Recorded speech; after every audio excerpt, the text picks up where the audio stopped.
Welcome to UPLEVEL, Real Health, Real Talk with Dr. Jenna Blasi. I'm Dr. Jenna. I spent years crafting ways to help women thrive, and I want to help you do the same. On this podcast, we dive deep into health at every level, focusing on the mind, the body, and the spirit. This is where real conversations meet transformational wellness. We'll be talking about all the things that truly matter, from nutrition and fitness to lifestyle, mindset, and personal development. Plus, the real deal on managing stress and navigating menopause. So if you're ready to elevate your health journey with authentic, transformative insights, you're in the right place. Let's get started.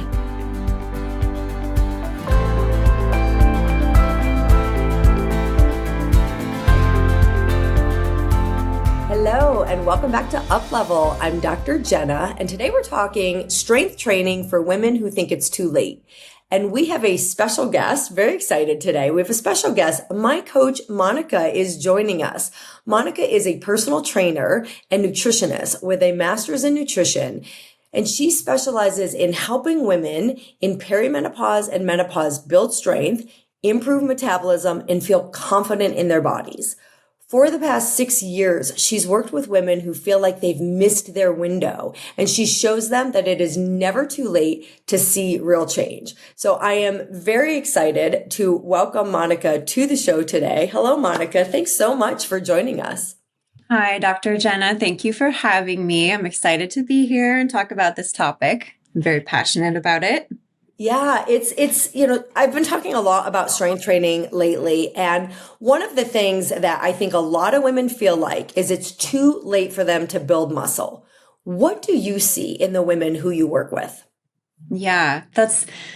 Great question. I work with a lot of women who are in their 40s, 50s, 60s, even 70s. And I think a lot of them come in with this thought that, it's too late for me, or this isn't going to work, or, I'm beyond the time in my life where I can build muscle.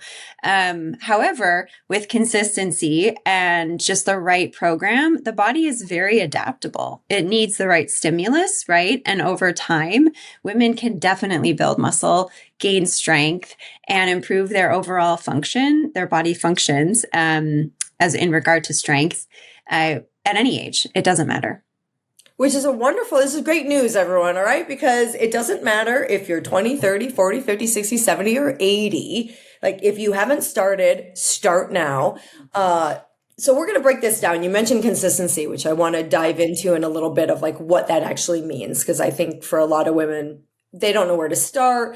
But let's start our conversation with, I have a question, is what are women getting really wrong about strength training right now? Yeah, I think, a common myth, I believe, is that before we can start strength training, we need to lose weight or we need to lose fat in order to build muscle, when in fact, our body has the ability to convert fat into muscle, or we will burn fat as we build muscle. We can do those two things simultaneously, and that's not a reason to stay away from strength training. You'll like I said, simultaneously start to lose fat as you build muscle over time with strength training. It increases your resting metabolic rate, your insulin sensitivity, right, as you build muscle. So it's going to work for you no matter when you start. I want to pause you there because this idea about losing fat and gaining muscle at the same time, I recently did a podcast where I talked about when we're in the bodybuilding, or not bodybuilding because that'll scare women away, but when we're looking at fat loss programs versus muscle gain programs, how do you see those two things bridge for the average person of succeeding in losing fat while gaining muscle at the same time? Yeah, great question. So there are programs to specifically build muscle. When you're doing that, you're going to be in a caloric surplus, meaning you're going to be eating more than what your body needs, right? And that's going to you're going to put on weight, which then if you're following a specific strength training program, you're going to turn that into muscle, right? Now, when we build muscle, our metabolism speeds up, right? It affects our resting metabolic rate. So we're automatically increasing our metabolism, meaning that we are going to end up burning more fat over time, right? And like I said before, it increases or improves rather our insulin sensitivity. So muscle pretty much controls everything, right? The more muscle we have, the better we're functioning. So I mean, I think it would be great to talk about that, like bulking up when it comes to strength training versus, just putting on muscle, because I think there's a lot of myths surrounding that and misunderstanding as well. Absolutely. Yeah. So, and for our listeners, this metabolic rate, this improved insulin sensitivity, I mean, when we're in midlife, this is huge. This is huge because we become more insulin resistant. Women are saying I'm doing all the same things and I don't seem to have the metabolism, that I did before.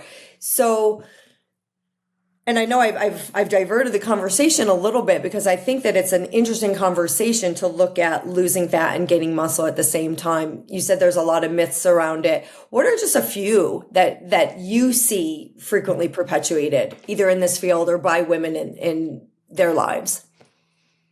Oh, wow. Well, I think women have a fear of bulking up. I think that's like one of the number one things when it comes to strength training. I also think just a fear of injury. Then I'm going to go into a gym and I have to start lifting heavy, right? That's what everyone's saying. I need to start lifting heavy. So I'm going to walk into a gym. I'm going to try to lift heavy and I'm going to hurt myself. So I think those are two of the biggest myths, fears surrounding strength training for women, in my opinion. Absolutely. I think that's a great one. And we will address that in a little bit of how do you get started? You don't want injury. You can't just jump in. That's like running a marathon when you've never jogged around your block. I remember my son came home one day and he had decided to join track his freshman year of high school. Never run. I mean, other than running around on the field in middle school. And he said, I entered this race on Saturday. It's a 3-mile. He said, so I'm going to go try to run 3 miles. So, he was 15 at the time, but that's not how we do it, right? For most of us out there. So what do you see women doing that feels right, but actually isn't working for them? Yeah, that's another really great question. So as we get older, it is true that we do need to lift heavier to help our bodies adapt and to build muscle. So I see a lot of women using really light weights in the gym, right? Or they have their 3 and their 5-pound weights and they don't believe that they can lift heavier than that. When in fact, they're probably carrying groceries that are heavier than that, or, children or pets or whatever it is. Yeah, it's wild. So, sticking to these really low weights and high reps. So that's something that, I think we could adjust a little bit so that they'd get more bang for their buck out of those workouts. And another thing I think is thinking things like Pilates, for instance, is going to help them to build muscle. When in fact, it doesn't do that. I think we're seeing a lot more research come out on that now. So, you'll ask a woman, are you strength training? Oh yeah, I'm going to Pilates 5 times a week. Okay, awesome. That has a lot of benefits, right? For joint stability, core function, but that's not going to help you to build muscle. Yeah, I alluded to that in one of my recent podcasts because everyone, in fact, one of the members asked me, "Does Pilates count?" I'm like, I wish it did. I wish it did, and it has all types of benefits. Like, don't give up your Pilates, but Yeah, I have another one too. I think that I had a conversation with one of the patients the other day about Orange Theory. So these workouts like Orange Theory, we have F45 out here, Burn Boot Camp. They're all very similar in that they have these HIIT style workouts that they combine with strength training. However, what this does for women, I think they target the specific demographic of women, right? These perimenopause, menopausal women who want to lose weight, who want to get in shape, who want to tone up, right? And feel good. However, these workouts actually can have the opposite effect because they're that high intensity interval where you're not getting a rest in between sets. You're actually raising your cortisol levels. And we know when we raise our cortisol levels, right, it can kind of throw everything off whack, our blood sugar levels, and I've had women come to me who have been doing these workouts for the last year and have been gaining weight while they're doing them. So yeah, there's Yeah. research as well for these as to why they're not the best for women in this age demographic. It's so interesting because I do, believe that when we look at bone density and we look at just overall what do women in this age season of life need, strength number one. But when we do sit like sprint interval training, and when we look at HIIT for perimenopausal women, it's those different planes. Like if they're just running, they're actually not putting the same stress on their bones, right? That doing in different like plyometric type exercises. And all exercise can raise our cortisol. And when we're healthy and when we're balanced, this is fine. And it comes back down and we adapt. But what you're saying is, and this is where I think, if what you're doing isn't working, it's time to try something else, right? The definition of insanity is continuing to do the same thing and expecting different results. And so women that got results from that earlier in life are doubling down on it in perimenopause and menopause. And like you said, they're either gaining weight or they're not releasing weight. And so I think that cortisol piece, it's important to understanding where we are at with our stress in our lives. Women who have very intense lives, maybe they're in the sandwich generation, they've got kids, they've got parents that they're caring for, they're very high stress and they're doing things like Orange Theory and a ton of HIIT. So I talked about this in my last podcast. So much cardio that it's like too much for where their nervous system and their system is at, that raised cortisol doesn't rebalance. It doesn't come down like a normal, if you do HIIT for 10 or 15 minutes, it comes up, it comes down. It's not going to cause you to gain weight in a healthy metabolic state, right? But you're seeing it often, and I do too, of women that are doing spin or just doing these really intense things, and it's backfiring on them. And I feel like most women, I feel most women, whether or not we realize it, are walking around with more stress than we should be. Right. So obviously that is a very important thing to address. What are our stress levels? And being honest with ourselves, right? Okay, maybe I feel like I'm okay. I'm pretty even keel, but when you really sit and think about it, you might be operating on this pretty high level of stress that if one thing goes wrong, you're just going to fly off the rocker into the deep end. And I feel that there are so many women I know that I work with, right, that we work with, that are just right there teetering on that edge. And we need to address those stress levels for sure. Absolutely. Well, I think this segues perfectly into the next thing we were going to talk about that I wanted to ask you about, which is cardio versus strength, because I think there's a lot of confusion around this. But before I segue into that, any other just like major myths you want to dispel before we talk about, cardio versus strength? Yeah. Well, I think too, it's interesting because we are in this era where strength training is more popular for women. We have to think about, though, that many of the women who are, in their 60s or 70s that are being told that they need to start strength training, when they were younger, the way gyms were set up, it was like the cardio section was for the women and the strength training, all the machines and the weights, those were for the men. And when women went into a gym, they were actually only shown the cardio equipment, right? And the men were only shown the weights and the machines. So I think there's just this, all of a sudden, there's all this research coming out on strength training and how important it is. But so many of us have just grown to think that women should be doing cardio. Women should be small. Women should be thin, right? These are like the most important things. And I think that that's a big, just the way that gyms have evolved and the way women were marketed, gym memberships. And not only that, how we're shifting from this being thin to being strong. Because I think for so long, and we still see it right in Hollywood, like thin is in, when we find out that someone might look really healthy. Maybe they look great. Maybe they're, whatever. However, their blood sugar might be a mess. They have no muscle. And therefore, that's going to affect their longevity. It's affecting their metabolism, their insulin sensitivity, all of those things. So I think that moving away from this idea that women are supposed to be small or women are supposed to be so thin to women can be strong and women can have muscle. And that doesn't mean that we're going to look like bodybuilders, right? We don't have to look like these beach bikini, whatever bodybuilders. Just having muscle is so important for us.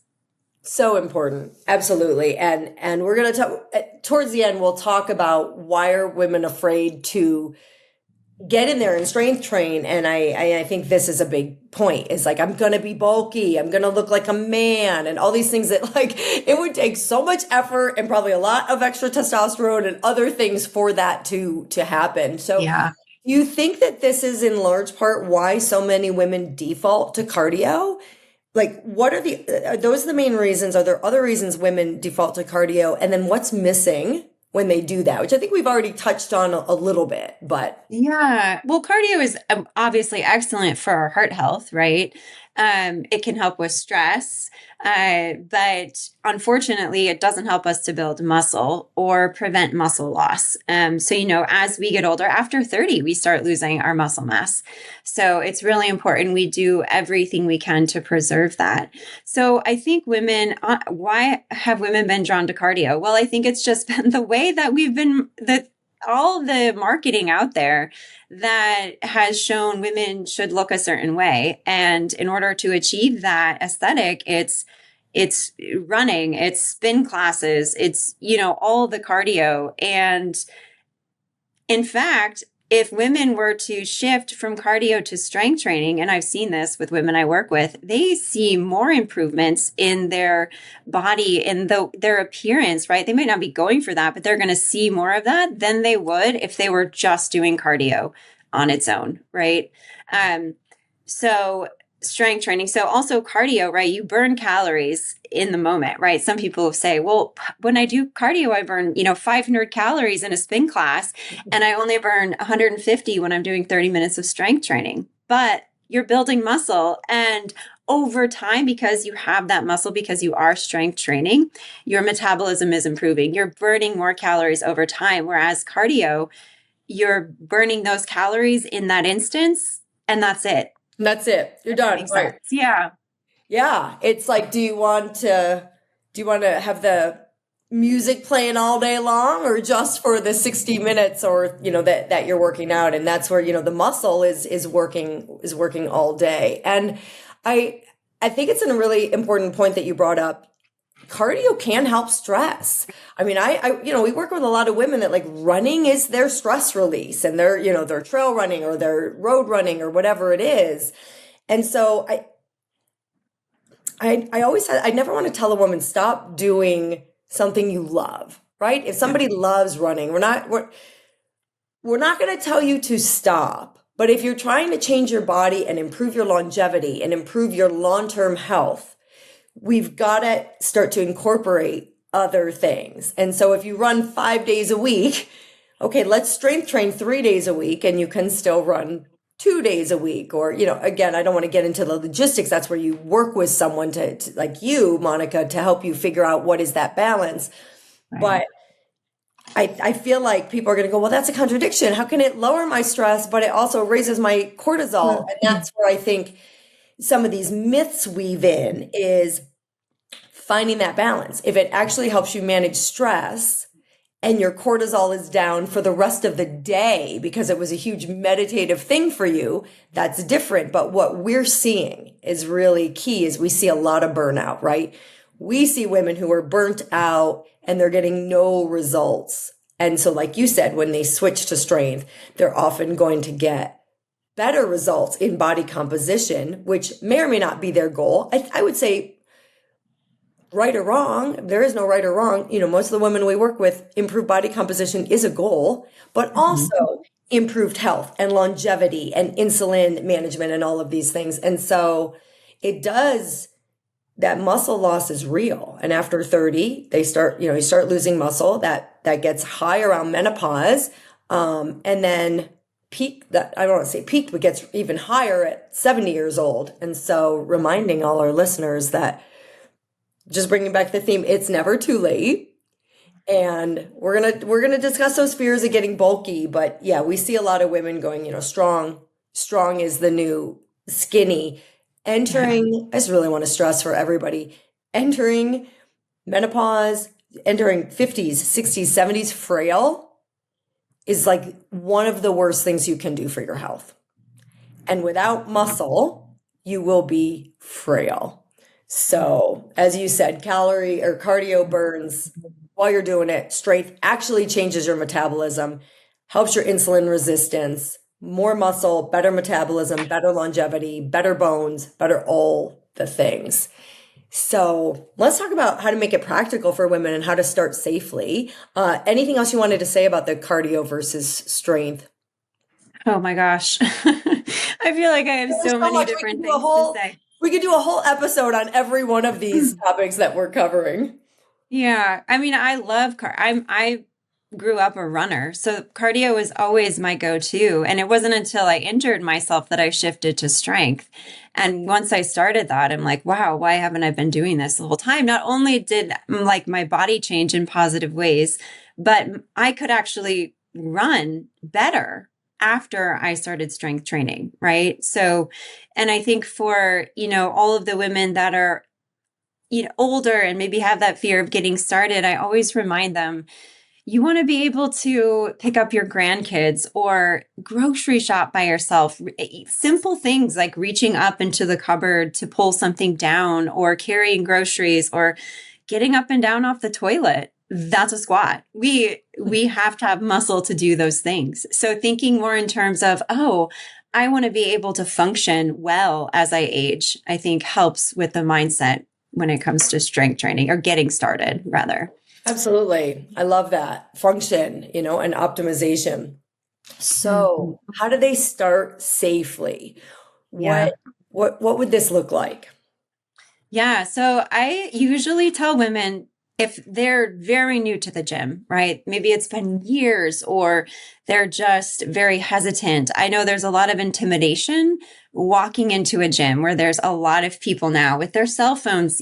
What are those? Like, they're filming themselves and walking around in, like, these little two-piece outfits. And it's intimidating. I'm intimidated walking into a gym, and I go all the time, but to hire a trainer is one of the best things you could do. And this doesn't even have to be a long-term thing. It could be, right? You could work with a trainer for years.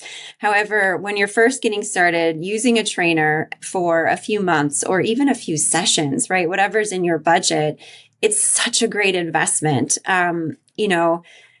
Like, just putting it in terms of, your budget and investment, I think, if you are someone who's really nervous about getting started, or you've had a bad experience, or you have an injury, uh, a few sessions with a trainer really isn't that much, money. And it's going to go a long way. However, yeah, so hiring a trainer, because they're going to be able to, they'll do an assessment, they'll watch you do movements to see how you move, to see where you might need to place more focus, exercises you might want to avoid at first, right? As you're becoming stronger and building this muscle. And then what they'll do too is they'll create a strength program specifically for you and your goals, right? Meeting you where you are. We talk about that all the time, but that's what they're going to do as well. So they're not going to have you doing burpees on your first session if you've never done one before. If that's a goal, they'll work with you to progress you to those things. And then if you're someone who's starting off on your own, or you don't want to hire a trainer, there's so many different programs that are out there, like a one-time investment to get a beginner strength training program. Where you're going in, I tell people 2 to 3 days a week for 30 minutes. And I talked a little earlier about using those lighter weights, but if you're just getting started, you definitely want to, start with lighter weights as opposed to heavier weights. And just to build that muscle, to get used to the movements, to make sure your form is on point. So form always first. We always want to make sure that our form is correct. And then we're progressing slowly. right? So starting with light weights and then slowly progressing to heavier weights. And it's always about consistency over intensity. So staying consistent with those workouts. We don't need to go in and just go all out on our first workout or, every time we go in. Just staying consistent with those movements is going to make a big difference. What is consistency? What does that mean exactly for people? What does Yeah. So consistency, so sticking with something over time.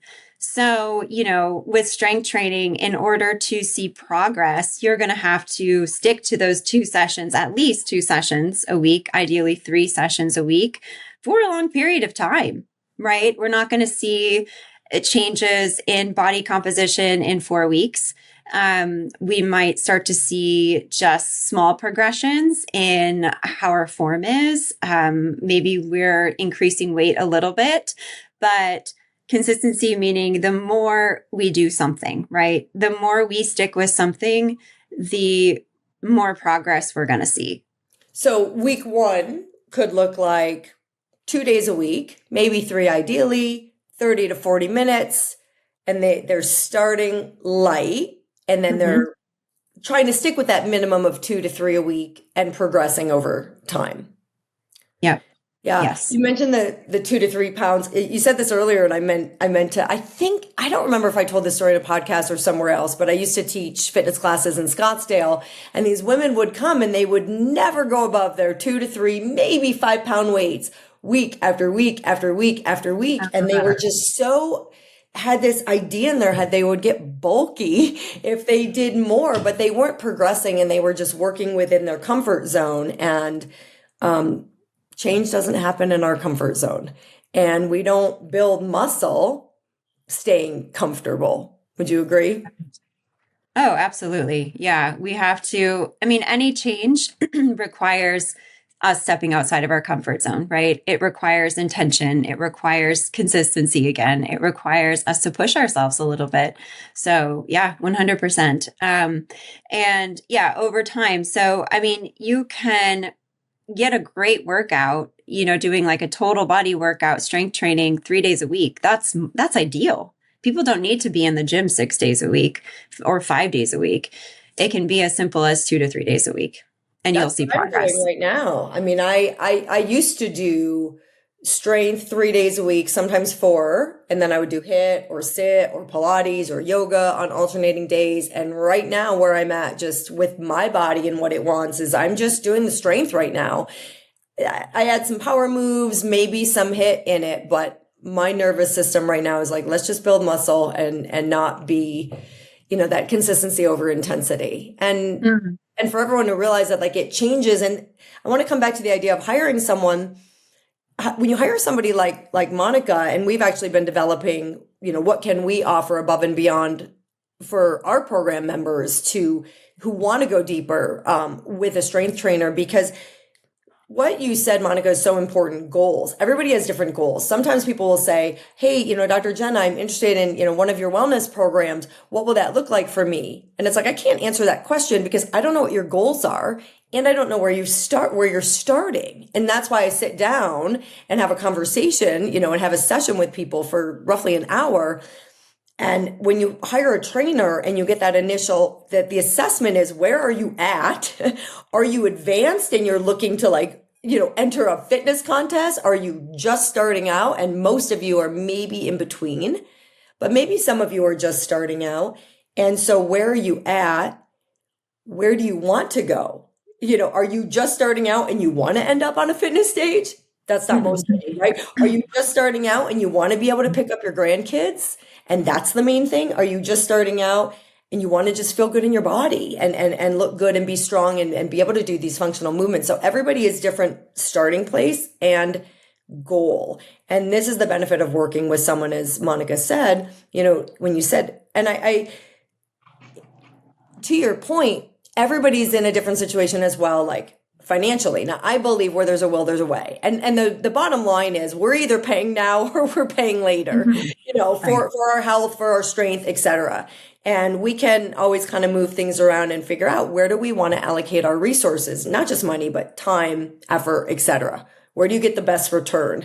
And what we're trying to tell y'all is strength is one of the best returns you can get. And so hiring a trainer, because I want to come back to the form thing that you mentioned briefly, they're going to assess your form as well. And you might be advanced, intermediate, or beginner. You still aren't necessarily doing it right. And so I think I said recently in a podcast, when I taught fitness classes, I would be giving verbal cues because I'm looking at people. I was usually facing people, but if I was facing the mirror, I was looking at them in the mirror, and you think you're doing it right, and you're often not. So if you do a program, that's okay. Like, you don't have to work with someone one-on-one, but just be aware that you're doing the program. You might think you're doing the exercises right. You're listening to their cues, but you still may not be, because I've seen that. I'm like amazed at times where I'm like, okay, now make sure, and I'm giving the cues, and the person I'm like directing it to is not adjusting their body at all.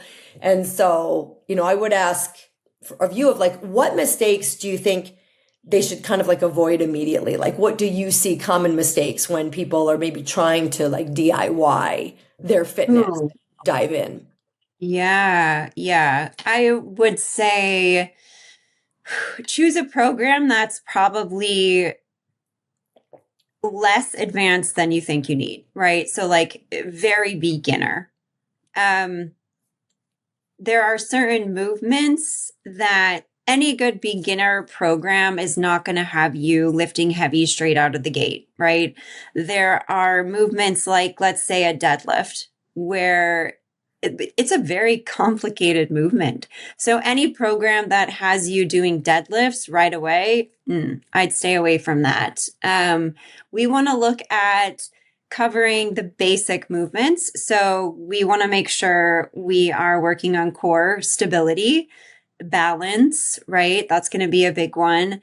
Our movements should have modifications. So your program, let's say, there's a full, dumbbell squat. Well, a modification could be a chair squat also, right? So every movement should hopefully have a modification for those who may not be able to do the full expression of whatever exercise it is. I work with a lot of people, unfortunately, or have worked with a lot of people who have tried to go out on their own and start a program and then get injured. And so that's why they come to me, because and then they get scared away, right? So just remember, whenever we're talking about this for our listeners, it's kind of like the GLP conversation. People get given too big a dose, and then they get terrible effects, and then they're just scared away from possible benefits. And so slow and steady wins the race. Steady. What I often say, slow and steady wins the race. Progress slowly. And that's where, again, like working with someone or just being really cautious if you do it on your own, to not dive into the deep end first. Yeah. Body weight, starting with body weight exercises is always a good idea before you jump into dumbbells, right? And then dumbbells. But I mean, what is the right weight for your body too as you progress? Yeah. But I mean, really, like you said, hiring a trainer, someone that is there with you, watching you, tweaking you, because even people who are advanced have trainers. Even, we always need improvement. No one's ever doing anything perfectly. So there's nothing wrong with having someone give you feedback. It's only going to help you get better and feel more confident. Absolutely. And I think if you're just getting started, it really helps the intimidation factor, helps you get started in the correct way with your goals, a program for you. And if you're further along, if you're intermediate or if you're advanced, taking it to the next level and working with someone to help you really advance. So you started to touch on this earlier. Realistic progress. This is so important. Like, what should women realistically expect in the first, say, 4 to 8 weeks? Because I think expectations are often way off, right? Oh, yeah. Managing expectations is huge. Yes. So in the beginning, so the first, we'll say like month, we can expect to just feel a little bit stronger, right? Maybe we notice, I keep going back to the example of groceries, because I feel like as I am always trying to carry all my groceries out of the car, I never want to make a second trip, but I'll have women come in, after the first month of training and be like, oh, my groceries, I could carry them more easily, or my grandkid, like he felt lighter, so feeling stronger, more energy, better sleep. That's a big one too, as we start working that into our routine. After, maybe like 6 to 8 weeks, we might start to notice more firmness in our muscle. If we're doing measurements, we might start to, see a change in those measurements, our waist measurements, things are getting tighter. And then like 8 to 12 weeks, that's when we start to notice muscle tone. Improve strength. So if we haven't already, we're increasing the weight that we're lifting, right? And then that's translating into our lives and all of those things that we're doing at home, lifting groceries, carrying kids, moving furniture, all of that stuff. I love it. And we work with, a big part of our demographic is perimenopausal and menopausal women. And what's really hard is it's sort of like two main patterns I see is women who it's all the things have always worked. Suddenly there's this like midsection and it's not moving, or other women that have like kind of battled with their weight and their health off and on for their whole lives. And it just peaks in a not good way in menopause when it's like all the things just kind of come together and their body just can't tolerate it anymore. And so looking at menopause plus metabolism tied into this realistic piece, it could be faster for a woman that has always been in shape and then just menopause kind of really came in and started to wreck that pattern, if you will, for lack of a better term. And then we can help them just get back on track much more quickly versus all of the neglect and years of putting everybody else first. And so we talk a lot in menopause about metabolism declining, but muscle is a huge part of that. And so what changes when women actually start building muscle here? Yeah, well, when women start building muscle, you pretty much touched on it there. When we have more muscle, our resting metabolic rate is faster, right? So our body is just working more efficiently to burn calories, right? That heater is fired up and it's working really well. And along with that, we have improved insulin sensitivity. So we know that, right, Dr. Jenna, you talk about this cortisol and insulin and how those two work together and how that can sometimes lead to that belly fat or abdominal fat. And so when we have muscle, when we're building muscle, we are improving insulin sensitivity, which is also going to help to reduce overall body fat. So important. And, I've talked many times, estrogen declines. So in menopause, estrogen declines and muscle loss accelerates. You brought that up. I've talked about this. We know this. And then fat storage increases. Like all of these things are kind of, I often say it's like we have to run just to stay in place. Although maybe I should change my analogy because we're trying to get away from so much running and doing something else. And so, yes, to reiterate for everybody, like strength training is going to help you preserve the muscle, improve your sensitivity, insulin sensitivity, as you just said. Muscle is in charge of so many of these things in the body. And this also lowers your cardiovascular disease risk. It lowers your risk of diabetes.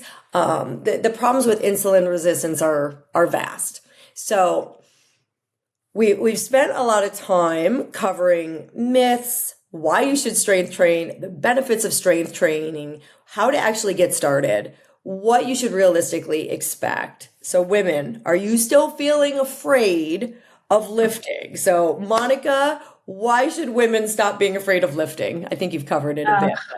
Yeah, because it can change your life. It will change your life. And I'm not exaggerating when I say that because I've worked with so many women in their 50s, in their 60s, in their 70s who came in being able to, lift a 5-pound dumbbell and dead hang for 3 seconds and now can dead hang for a minute, or do farmers carries at 70% of their body weight. And they feel so confident when they do that, right? And I just want to briefly touch on this bulky myth too, because I think I personally used to be afraid of that. I didn't want to strength train because I didn't want to get bulky. And I think what people need to understand is the amount of work and intention that goes into bulking up. It requires a very strategic plan, nutrition, and strength training. And that is something people work years at. It's not going to happen when you go in the gym and start lifting 10-pound dumbbells or even doing deadlifts that are 200 pounds. You're not going to bulk up. So that's something that I really want to debunk and let women know that it's not going to happen. If anything, you're going to notice an improvement in all those things we talked about: energy, sleep, right? You're going to start to notice your clothes fitting better. You're going to feel stronger. You're going to notice things are easier, right? Just activities of daily living are easier. And that's going to boost your confidence and make you feel really good. I love it. I love it. It takes so much intention to actually build muscle with these people that you see have spent years doing this. And so if that's your goal, great. But when women, and they would often say to me, oh, I just want to get toned. I just want to get toned. This is what that looks like. Building strength and building muscle, you're going to look toned and you're going to lose fat. So, to kind of recap, women, you can build muscle at any age, even in your 70s and 80s. And it's that much more important to keep working on that in those time frames and at those ages. And strength training is going to improve your body composition, even without weight changes. But, you may still have weight loss and you can lose fat and you can gain muscle, and it's going to have all of these benefits, like the activities of daily living that you're mentioning and the functional movement and your bone density and your joint stability and all of those things. So to close, if a woman is listening to this and she feels behind, what would you tell her to do this week? Oh, I would tell her that, number one, you're not alone. There are so many women out there that feel that way. And I would say, be proactive. So you can Google, there are women's only gyms out there, in all different states, all different towns. If you feel more comfortable doing that, these can be environments where, there's not men around. And it's a lot of times women that are a little bit older that go to these gyms. So looking into options near you, scheduling, you can schedule oftentimes an assessment with a trainer that sometimes is complimentary, might be a cost, but that could be a first step just to see where you are, what movements you might need to work on more. And if, hiring a trainer isn't in your budget, maybe asking one to do an assessment and write you some kind of plan to get started. That could be something that could be really useful. All right. So those of you listening, pick one of those. Either find a local gym, get a tour, go during off hours if you're intimidated, where there won't be so many people, or investigate a trainer. Pick one thing that's going to move you towards your goal as your takeaway from this episode. And I would say, I just want to speak to one thing. We often say, like, this isn't within my reach or this isn't within my budget. And I want to say, just back to the mindset piece and all my work with Bob Proctor and other coaches, where there's a will, there's a way. If you feel the best avenue for you is to work with a trainer, you might find some free sessions like Monica mentioned, or an intro session, but set the vision. I think that we can make anything happen, just like we would do for our kids. If they need us for something, we're going to find a way. Bring that energy to yourself. Where there's a will, there's a way. We've got to get going. So pick your one action step. And thank you so much, Monica. It's a great conversation. Really appreciate you taking the time to be here with all of your knowledge and your expertise, and your experience with working with so many thousands of women over the years. So thank you so much. Anything else you want to say? Do you feel complete? I want to say just good. Hiring a trainer and diving into this is an investment in your future, in all the things you want to be able to do when you retire, when you're older, right? We don't want to lose all the abilities that we have. So you invest in so many things. This is an investment in your health, in your future, and you can't really replace that with anything, right? So yeah, we never regret investing in ourselves. What we regret is not. And getting to a place where everything gets worse because we didn't take things into our own hands. So, and for our listeners, keep your eyes and ears open. We're developing a strength program to offer at some point for folks who need a place to start and aren't going to be working with someone one-on-one or want to do it from their own home to begin with. So anyway, thank you again. And yeah, absolutely. You are worth it. And if you're doubting that, start to believe it. You are worth it. And no matter where you are, whether you're up leveling well, we're all up leveling, but whether you're advanced and you're up leveling or you're just getting started, you can start to change your body, your life at any time. And it's super exciting. And we watch women do it all the time. And then you start to thrive and live the life you want to live. So thank you, Monica, for joining us. Thank you, all of you, for listening. Hope you found this helpful. Please share it with anybody that you think could benefit, and we will see you next time.